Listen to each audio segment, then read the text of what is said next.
This is your Kick-Ass Life podcast, episode number 243.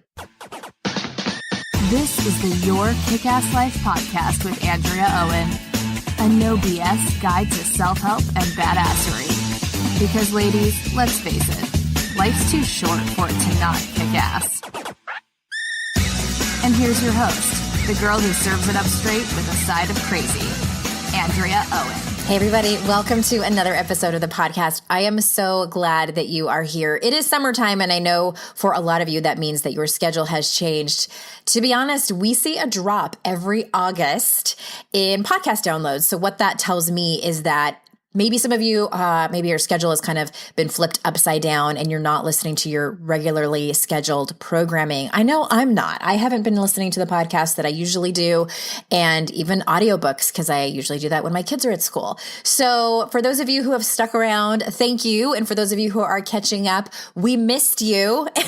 And I'm excited about this particular episode because it sort of came to me kind of like a download that happened from the universe. And it came from watching a particular YouTube video, which I'm going to get to that in a minute. But what I wanted to tell you about first is that I have a Q&A jam coming up, and it is all about my group program where I have a handful of spots left. The group program is called The Mentorship. So this is the one, you might have heard me talking about it before or seen some emails come through about it. It is a virtual retreat where we are going to be covering the Daring Way curriculum, as well as many, many weeks of support after that. But on this call, you don't have to sign up for anything. I'm going to tell you how to just jump over there. On this call, I'm going to be also teaching a few things and answering your questions. So I'm going to be covering the 4 main topics to study in your life that will help you so much with your confidence, relationship with others, and your general well-being. Even if you don't end up coming to the mentorship with me or joining any of my programs, if you focus on these topics, then you're on the right path. I'm going to also cover what the process of shame resilience actually is based on Brené Brown's research. And I'm going to tell you the big surprise that I had in 2011, which it took me by surprise, and I went kicking and screaming in the new direction. It really changed the course of my coaching practice, and it's the direction that I've stayed in all these years, until now. And I'm going to be covering that and answering your questions on August 28th at 3 p.m. Eastern time. That's noon Pacific. So if you want to join me and come and say hi, I'd be happy to see you. If you can't make it live, there will be a replay at the same link that you would go if you're going to make it live. That's yourkickasslife.com/meet. It costs $0 to come. And again, even if you think the mentorship isn't for you right now, you don't want to miss this. So I am happy and excited to see you over there, hopefully soon. All right, y'all. I saw this thing on Facebook. Isn't that how so many stories start? So I saw this thing on Facebook.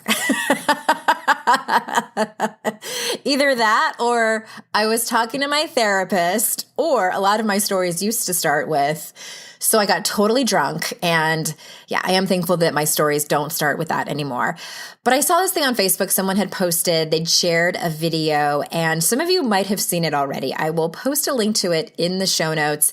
And it was by a woman by the name of Claire. She's a young woman, and she started a YouTube channel and kind of a movement, if you will, called My Last Days. And so she had a terminal illness, and it was like this pulmonary illness, and I'm not sure exactly what the name of it was, but she was dying. She was literally dying. And she started to make YouTube videos about it and about life. And she had a really interesting perspective about life, obviously. She was very young at the time when she started. She was a teenager. And I was, of course, totally pulled in by this girl's story. It was just an incredible story. And I think now, I don't know. You guys probably know. If you know her, you're probably like yelling at your phones. She got a lung transplant, I think, and she's doing a lot better. I don't know if she's so much better that she's not terminally ill anymore or what, but of course, I should have probably done a little bit more research to tell you instead of leaving you hanging. But but you'll probably get sucked in just like me and go and watch and find out. But here's what she was talking about where I was like fist pumping and like, yes, yes, yes. She created, there's this one particular video where she does some public speaking and she's talking about, how we are all going to die. And we don't know exactly when. For her, she was given a year to live when she was creating this video. And we have no control over that, how long we're going to live. But what we do have control over, what she was saying, is that you can live a life that you're proud of. And I was like, heart explosion, head explosion. Yes, women, because that's what I've said over and over and over again. That is my mission. My mission is to help women create and live a life they're proud of. When they walk away from one of, my deeper one-on-one work or the mentorship that's about to come up, for instance, that's what I want people to know that they're going to walk away with, the tools and strategies and the path to live a life that they're proud of. So what does that mean? How do we do that? What is the path? What does it look like? Of course, I don't have all of the answers because every single person is unique. I don't have all of the answers to all of the things. But in my decade of experience of helping women create lives that they're proud of, and from walking through my own fire, creating a life that I am proud of, I think I have a pretty good handle on it. So what I did was I sat down and I pounded out, went to my keyboard, went to my laptop, pounded out a list of questions to ask yourself to help you determine what path is right for you. What are the areas that you might need to work on? And it is kind of a checklist, although I hate saying that, having a kick-ass life or a life you're proud of is not about a checklist, but I think it's nice to have, just like a path, a map, like what is it that I need to work on? Because like I always say, you can't work on stuff that you don't know isn't working well. Right? I mean, that goes with like kitchen appliances, that goes with life. So I made this handy dandy list and here we go in no particular order. Let's start with values. Number one, do you know what your values are and what they look like? If you've read either of my books, you know that I talk about that. I talk about it at length in How to Stop Feeling Like Shit. It's the very last chapter. And I know that some of y'all haven't gotten that far yet. You've told me I'm the same with self-help books. A lot of times I don't get through the whole thing, but I beg you, if you have a copy or if you have it on audiobook, jump to the last chapter, read it, do the exercises. You won't be sorry. Again, do you know what your values are and what they look like? Second one, do you know what it means and looks like to have compassion for yourself? And do you practice it? Do you know what it actually sounds like to treat yourself with the same kindness that you would for someone that you care about, for someone that you love? Do you know what it means to have compassion for others? Because when we don't, check what kind of expectations you have. That is directly correlated. The amount of compassion that you have for other people is directly correlated to the expectations you have of yourself. I'm going to tell you a quick story. I did not have a lot of compassion for other people. I don't know, 13, 14 years ago. And before that, I thought that the answer to my problems and everyone else's problems is they needed to just be stronger. They needed to suck it up and move forward. Why you cry? Why you crying? Stop your sniveling and just get on with it. I had hardly any compassion for anyone else because I had no compassion for myself. I did not leave any room for that. I had extremely high expectations of myself. Therefore, I had very high expectations of everyone else. And that's a hard life, y'all. That is exhausting and it doesn't last very long before you're going to have a little bit of a breakdown like I did. So I know what that feels like to have little compassion for other people and, little to no compassion for yourself. The next one is, do you know where you need to set boundaries? And just as important, do you know how to do that? Do you know how to have those hard conversations with people. In the people-pleasing chapter and how to stop feeling like shit, I go through that in detail. And also in my Raise Hell program, which I teach every January, we have a whole module on boundaries, how to do that with kindness and compassion. Do you know where you need to set boundaries? And do you know how to do that?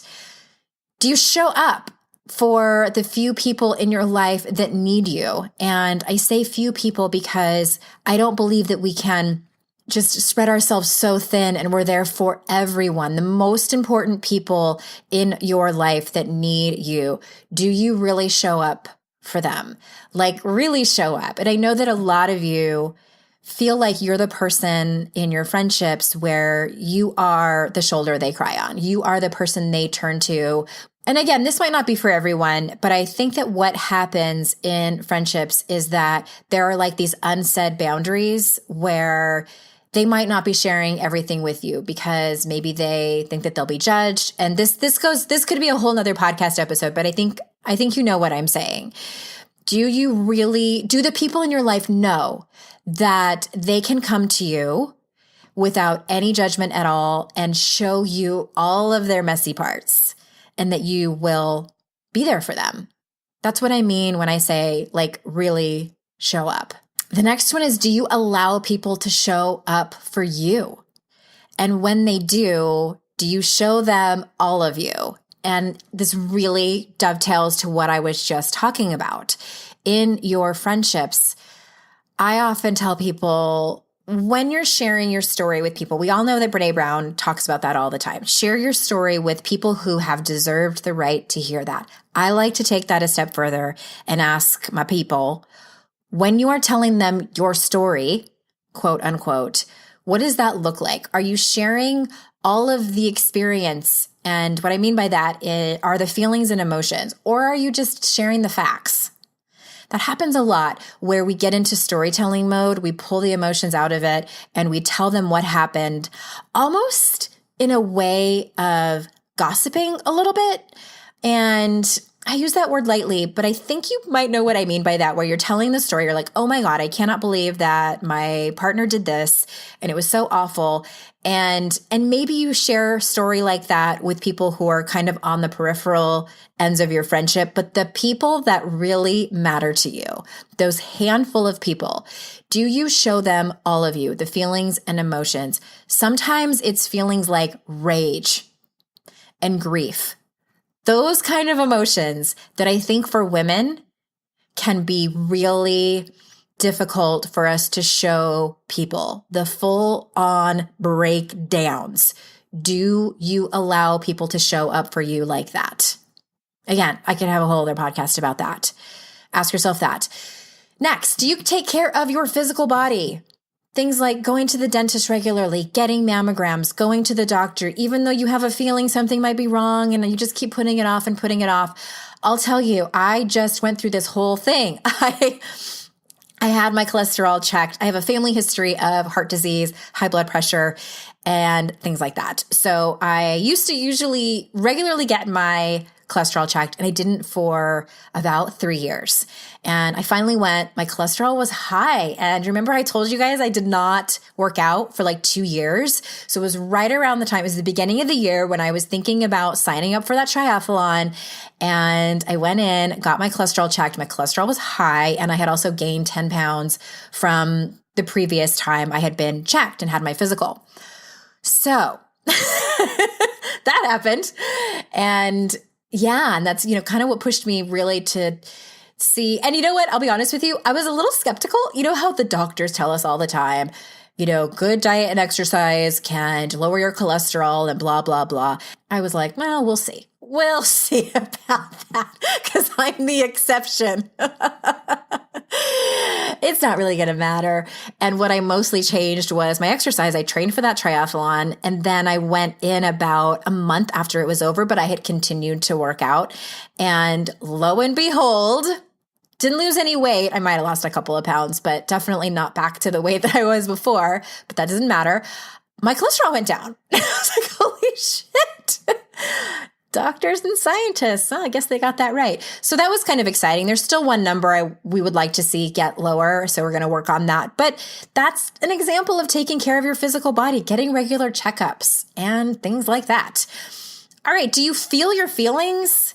Do you really feel your feelings, or do you stuff them and numb them away? I know when I wrote How to Stop Feeling Like Shit, that chapter, I think it's chapter 3, so many women said that's the one I struggle with the most. There were several. I think that across the board were the most common, but numbing out, so common. And y'all, I still do this too. I still really have to watch myself with work and my phone.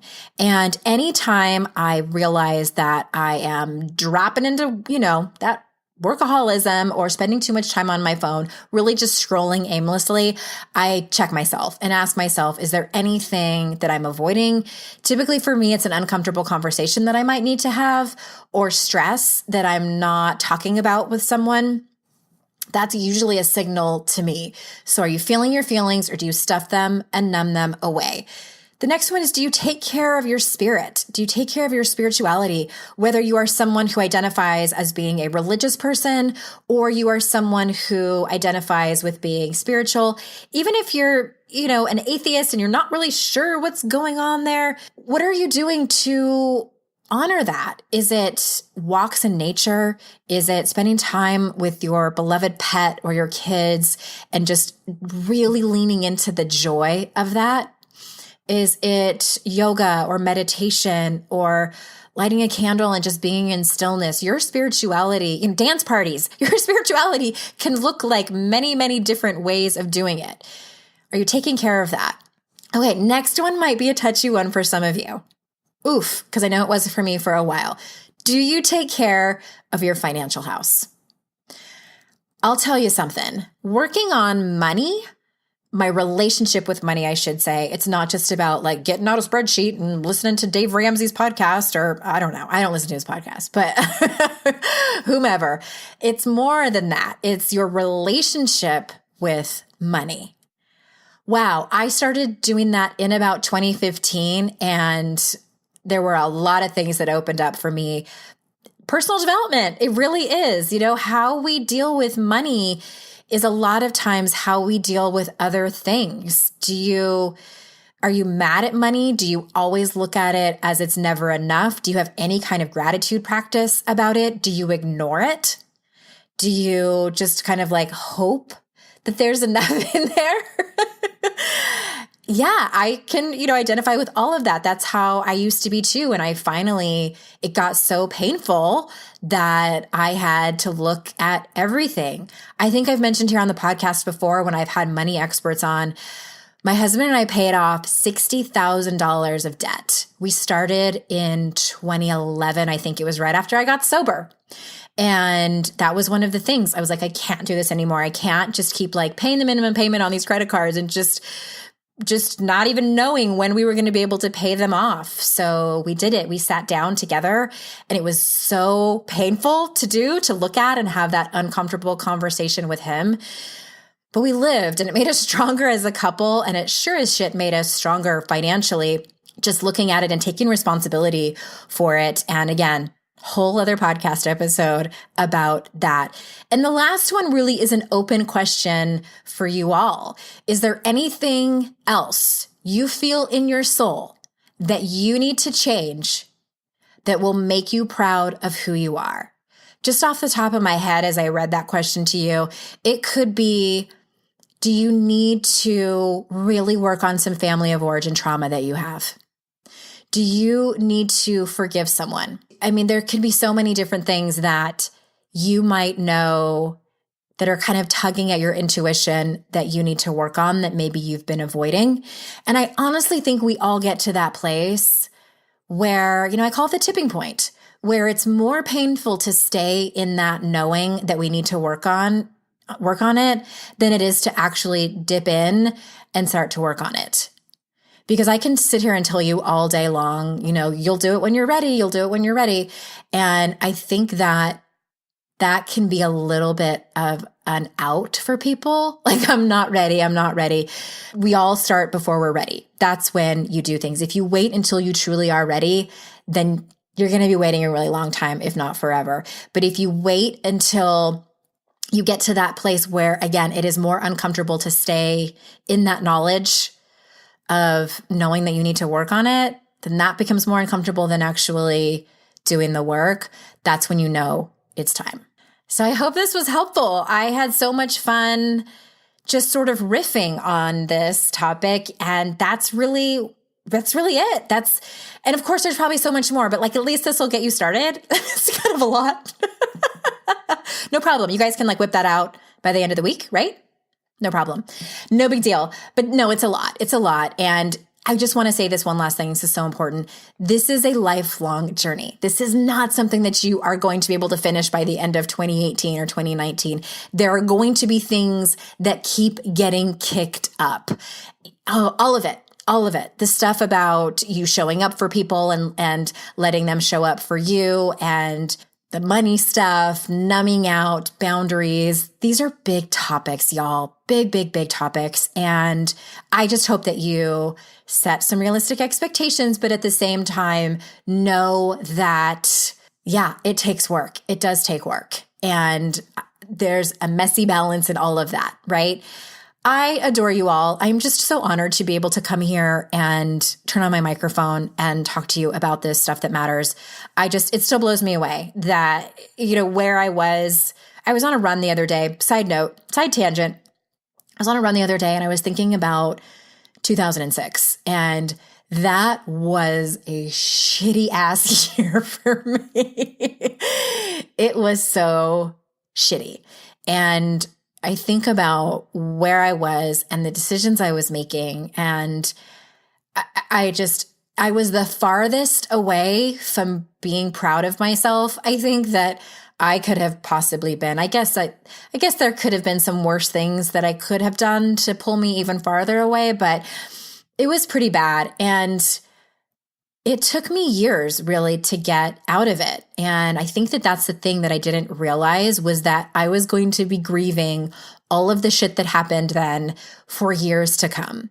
And it's been kind of pretty recently where I can look back on it and be like, okay, I'm actually done with that story. I'm done with that identity of who I was and the pain and the trauma of all of that.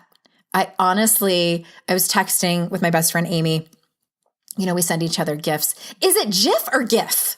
I think I really need to get to the bottom of it. I say GIF. I say GIF, yeah.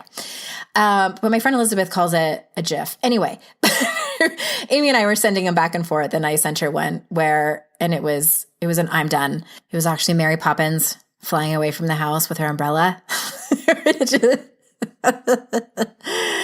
I'm done. Yeah. So all that to say, try to have some compassion with yourself as you get through all of this work, as you get through your own stuff that you are going through, whatever that may be. And know that I'm cheering for you over here, and keep doing the work and keep kicking ass, of course. And hopefully I'll see some of you on the call on August 28th at 3 Eastern, yourkickasslife.com/meet. Oh, and hey, I almost forgot to mention, if you liked this episode and you liked the questions that I asked and want to do some journaling on it, go over to yourkickasslife.com/243. That's where the show notes are, and look for the yellow box, and you can download a handy dandy worksheet where you can journal on these and do the work. Take your life to the next level. Thank you so, so, so much. And until next time, ass kickers, I will see you all out in cyberspace. Bye-bye.